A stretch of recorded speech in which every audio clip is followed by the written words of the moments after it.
Hi, everyone. Thank you for joining this roundtable about how can we reconcile climate and business. I'm here with two remarkable players in the industry, in the consumer industry, joining, trying to do the good. Maybe you can, all of you, introduce yourself and what you do at the company and what your company is doing. Shall I start? Yeah. Hi, my name is Thibault. I'm the co-founder of Virtuo.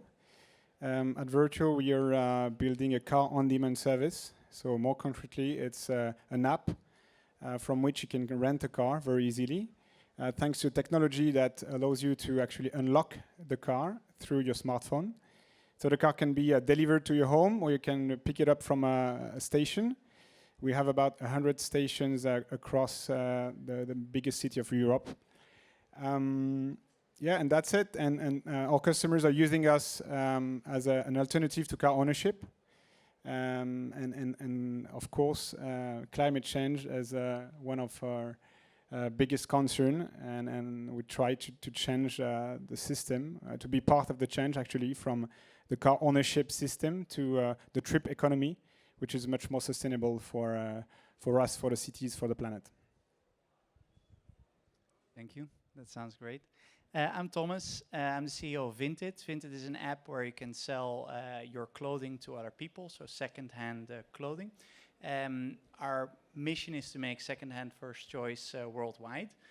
France has been one of our early success markets. We've been investing in this market for more than 5 years now. And we see that this change is now actually really coming. So we're very happy to be a crucial part in making the fashion industry more sustainable by making it more circular. And we really hope we can contribute to making the full industry sustainable in the future. Hi, I'm Nicolas Schweitzer. I'm the co-founder and CEO of 77 Foods. And at 77 Foods, we create meat from plants. So we are starting with 2 products. We are starting with bacon and lardons for the French market. We are about to change name, and literally this week, so today, we are turning it into Levia, our new brand. Thanks. Voilà. So you all have in common being a consumer business. And based on that, do you think that sustainability and eco-friendliness are the drivers of choice of your audiences, or is it the price? What do you think? So we measured recently through a survey that we have about 25% of our customers where eco-friendliness is among the main reason for choosing us. Okay. So it's still only 25%, but it's growing, and we expect it to grow in the coming years. But you know, we're doing transportation, so price is definitely still one of the biggest item for sure. Yeah, and I think this is something where, you know, if you ask the question, is it the main driver? I think this is exactly where business needs to solve issues. So people will always like it if a solution is better for the environment. There's nobody who's like, oh, I would love to use a solution that is the most polluting out of all the solutions, right? So okay, that's the case. But the difficulty is to get those solutions at the price point that it's attractive as well.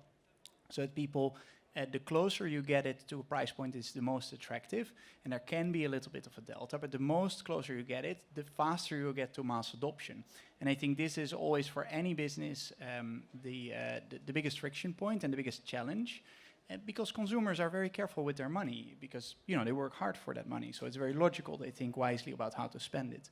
So I think this is one of the big challenges, and it's for all companies to innovate into a direction that you get your proposition as cheap as possible while being sustainable. Yeah, I mean, I completely agree with you. And at 77 Foods, we really believe that if people are going to make the change, it's not just for sustainability. It's one of the main driver, but not only. And if we want the revolution of plant-based meat to actually happen, well, from a taste perspective, it has to be amazing, as good, ideally, as meat, or even better. And then if it's better for your health, better for the environment, better for animals, and cheaper, then it becomes really obvious for consumers. Yeah, and I think this works if you innovate in those directions, it works better than any type of regulation or constraints. We need to push ourselves to innovate, to create this type of solutions, because people will like bacon. They also love pigs, but they really like bacon. And it sounds like a stupid trade-off, but the reality is that you can make that trade-off, that people can love pigs while eating fake bacon. And then, you know, the problem is gone. And I think these kind of examples are amazing that we're getting there, because they're really solving an issue. And I'm very excited to hear, you know, that from Europe, we have companies like this who build products like that will change, you know, a meat industry. I think it's incredible. Thank you. And do you think those kind of changes are like going deeper, stronger and stronger since the past 2 years, maybe since the pandemic? Or do you think like it's like there is a whoa going very fast? I don't know. I think what we've also, there are a couple of facts that we know, right? So digital products really had an acceleration. I think the digital adoption in a period of a year did what we expected it to do over years. So we lived through a pandemic of months where years happened. So that's something that then, you know, a secondary effect of is that then more capital gets pushed into those businesses, which then as a tertiary effect creates more innovation when used in the right way. So I do think there is an acceleration, and in that sense we are really on the right side of this story, being digital enabled businesses.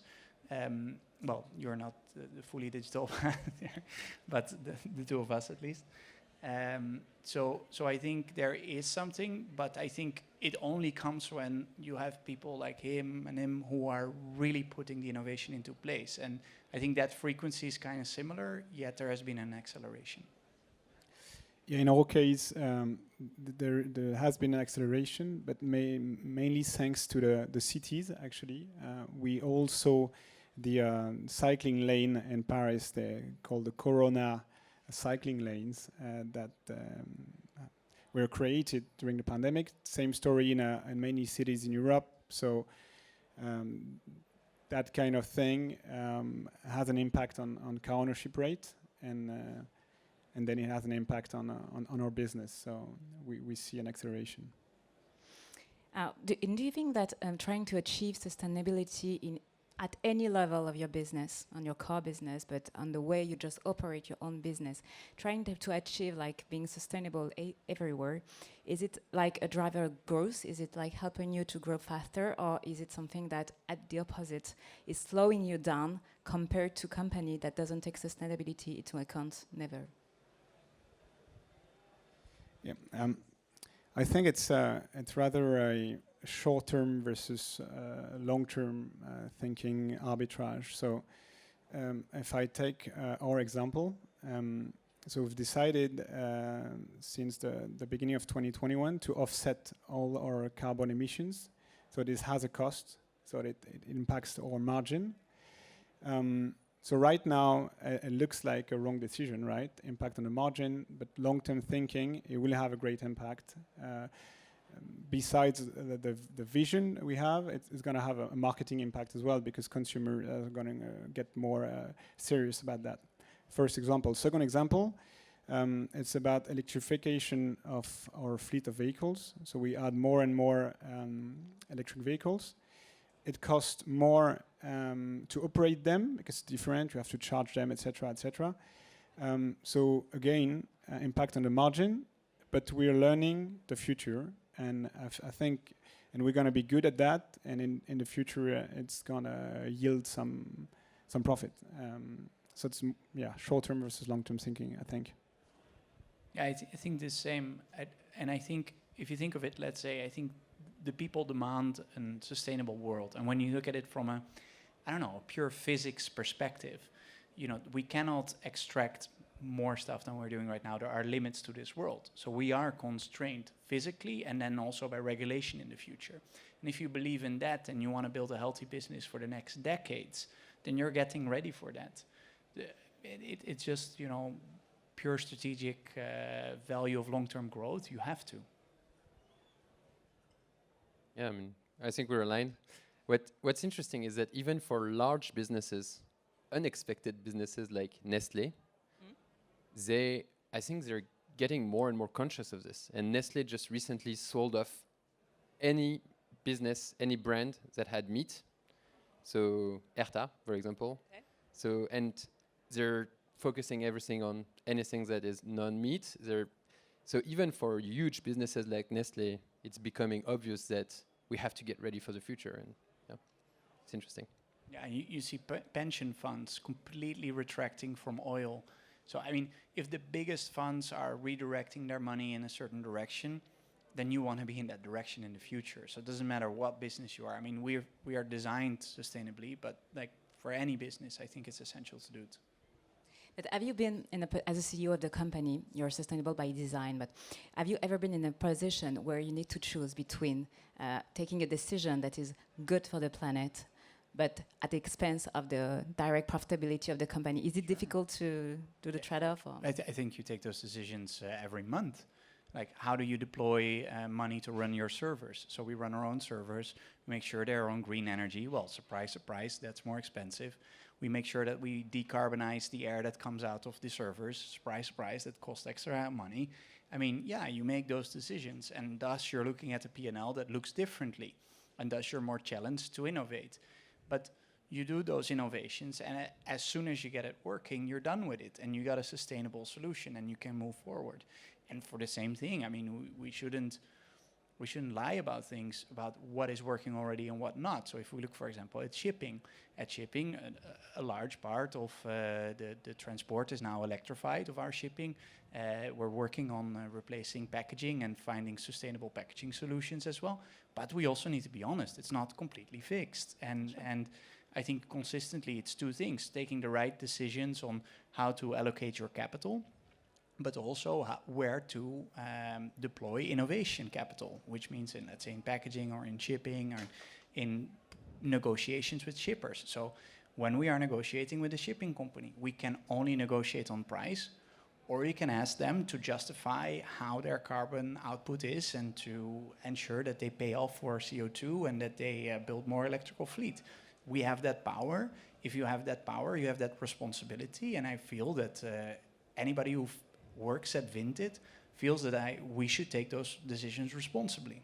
And I think our users as well. So if you take your own team and your own users into account in that decision actually becomes easy, because you know what your community wants, you know what your team wants, and you know that long term you will be successful if you do this. So yeah, yes, those are friction points, but if you look at it from a long-term perspective and take your stakeholders into account, the decision becomes logical. Nicolas, in your company is smaller. Is it easy for you to take those kind of decisions, or the trade-off is more complicated when you have less? I don't know if it's more complicated, but it's complicated as well. I mean, our product comes in a plastic tray. It's hurting me to say it, but it's true. And come on. Yeah, we don't have the choice right now because the shelf life of the product would be greatly affected if we didn't go for plastic. So when we did the life cycle analysis, in the end, we're like, well, sounds like a good solution for now, but it's still really painful to end up with plastic trays. And so, yeah, tough decisions all the time. Right. But the important part is he's honest about it, right? Yeah, sure. And I think we're going now to a generation of CEOs and companies who are quite honest about what we're doing, and I hope that trend will continue. Because it's one thing to pretend, and the other thing is to highlight, okay, these things are not fixed yet. Plastic tray, our shipping, whatever it is. And if someone has a solution, we're interested. I think in the Green 20, one of the companies maybe I think is working on plastic. What would you advise to entrepreneurs, to startup founders? What should they have in mind in the next decade when they found companies? Do you have any advice that you want to give them? Oh, are looking at me? Okay. So I think part of what I just said. So I think when you're building a company now and you start something, you should think about how the world is going to shape up in the next decade. And then sustainability obviously needs to be a pillar on which you build your business.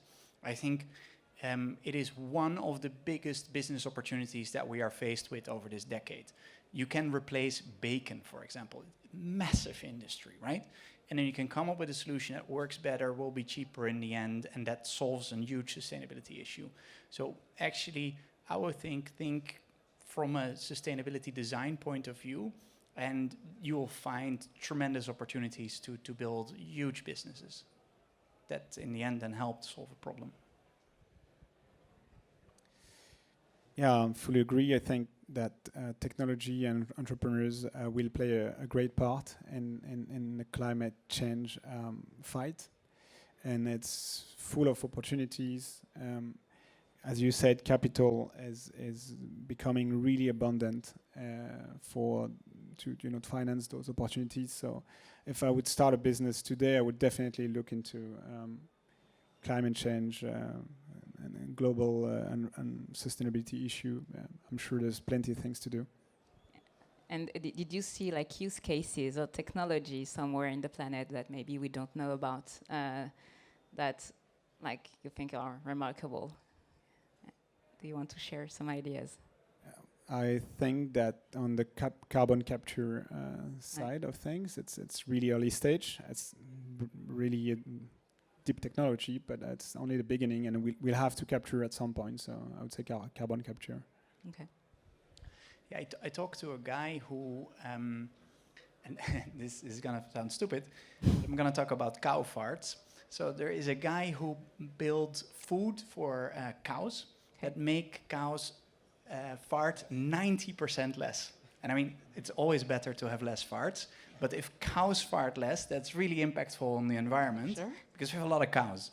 And he's now also developing that for sheep food. So sheep are apparently also big farters. So I'm very excited about less farts in the future. Okay, thank you for sharing. I mean, there's not a specific technology that I would push, but I've realized in the past few years that actually deep tech companies have so much to offer when it comes to all those challenges. And for those who don't know, Entrepreneur First, deep tech entrepreneurship program, they have science fiction companies getting out of there because you'll put like 2 PhDs that are super specialized in something, and they will tell you that they will just capture air and turn it into like tissue fibers, or it's really fantastic to see what deep tech can actually bring as well as part of the solution. Yeah. In the food industry, what else? So we know that we can do like a vegetable meat. Is there any like massive changing coming? Do you have like what do you see the food industry is going based on those kind of subject? Yeah, I mean, I think everybody's getting more and more aware that the meat industry is probably one of the biggest challenge, let's say, that we have to face as a humanity. So if you take all the agricultural lands on Earth right now, 77% of those agricultural lands are used to feed animals.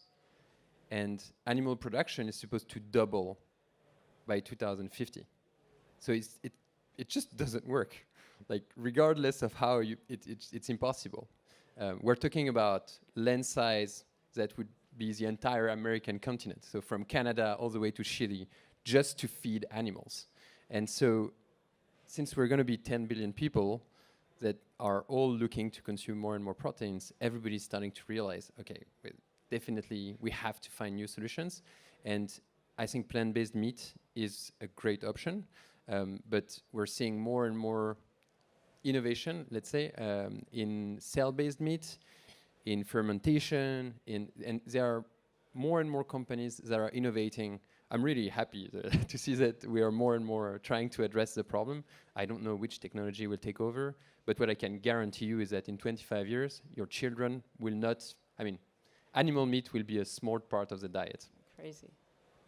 And in the fashion industry, what is like, there's something changing? I know that it's like a very complicated industry to change, but... Yeah, I think there are 3 elements that needs to change. So, and I think the first, we put the first step into motion.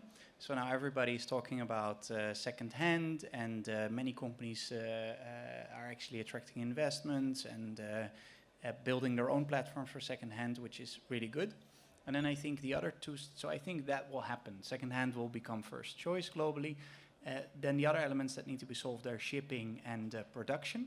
And I think in those elements we can take very big steps in changing the way we produce it, because we now see that, let's say, fast fashion companies are doing it in a way that's not sustainable, that needs to change.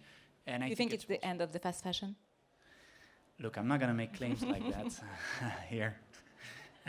But I think if you extrapolate any kind of trend that we have now in that area, whether it's fast fashion or meat consumption, you'll get trends that look horrible. And I think it is very good to realize that what we're doing right now is not the right path. But it's also the wrong thing to get very sad and nihilistic about that and think that it's the end of it. Like, as human beings, we have innovated consistently, always. That's why we live now in a world that is actually very pleasant to live in. We are a threat of climate change, but this is a threat that we can face, and we can innovate our way out of this. We're making fake bacon, delicious plant-based bacon, and all kinds of other good things are happening. And I think, we see some like super old capitalistic models like fast fashion, and they have to change. And maybe they will innovate themselves, and they will bring us there. And maybe some other people will do it, and that's fine. But there is this one thing. This was this prediction by scientists in London when people were still driving with horses through London, right? And they calculated if the population keeps on growing, the amount of horse shit in 15 years from now will be 1.5 meters of horse shit in every street of London. Well, that was very threatening. Like, it was, oh my God, I don't want to walk through horse shit all day. Nobody likes that. So obviously that didn't happen because other innovations took over. And I think with climate change, we need to be very serious about it. It's very real. But we can have confidence in our ability to innovate. We are a very creative species that consistently has used innovation to eliminate threats. Climate change is one of the new threats, and we need to take it serious and innovate our way out of it. And not see it as something that threatens business, because it can be one of the biggest business opportunities that there are out there for this decade. And Thibault, in the car industry, same? Yeah, car industry is as meat food is quite a big issue. Actually, private cars account for 12.5% of the global emissions. Whoa. So that's a big matter. I think we need to solve 3 things. First of all, we need fewer cars. So we need to share cars more.